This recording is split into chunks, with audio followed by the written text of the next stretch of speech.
नमस्कार, मैं हूं रमेश भट्ट। उत्तराखंड मांगे भू कानून। लंबे समय से जनता जनार्दन ने यह मांग उठाई थी। इस मांग का तो बहुत कुछ नहीं हो पाया, लेकिन इन सब के बीच में टिहरी गढ़वाल के 2 गांव ने हिम्मत दिखाई है और एकजुट होकर यह फैसला किया है कि वो किसी भी कीमत पर अपनी जमीन बाहर के लोगों को नहीं बेचेंगे।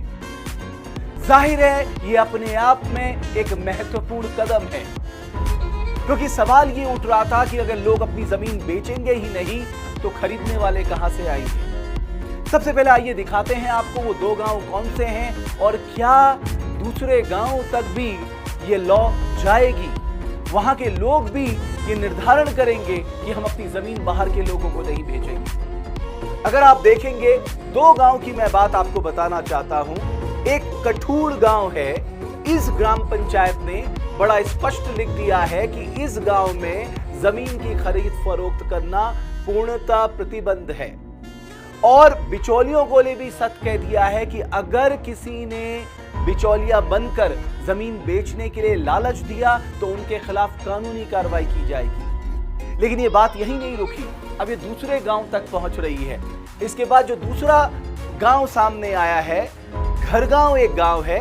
इस ग्राम पंचायत ने भी कमोबेश यही बोर्ड चस्पा कर दिया है कि हम अपने गांव की जमीन नहीं बेचेंगे। आपको याद होगा कि एक मजबूत भू कानून को लेकर जनता जनार्दन लंबे समय से संघर्ष कर रही है, ताकि हमारी जो पहचान है, हमारी जो जल जंगल जमीन है, हमारे जो संसाधन है, वो हमारे काम आए, हमारी आजीविका के लिए काम आए।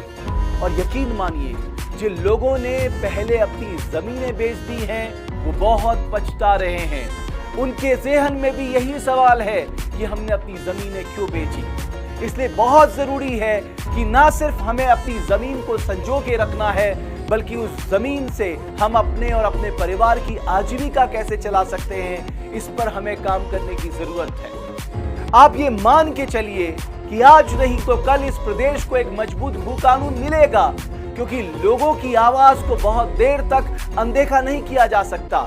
लेकिन तब तक हम सबकी ये जिम्मेदारी है, और खासकर और गांव के ग्राम प्रधानों से मैं निवेदन करूंगा, आप भी आगे आइए, अपने गांव की जमीन बचाइए।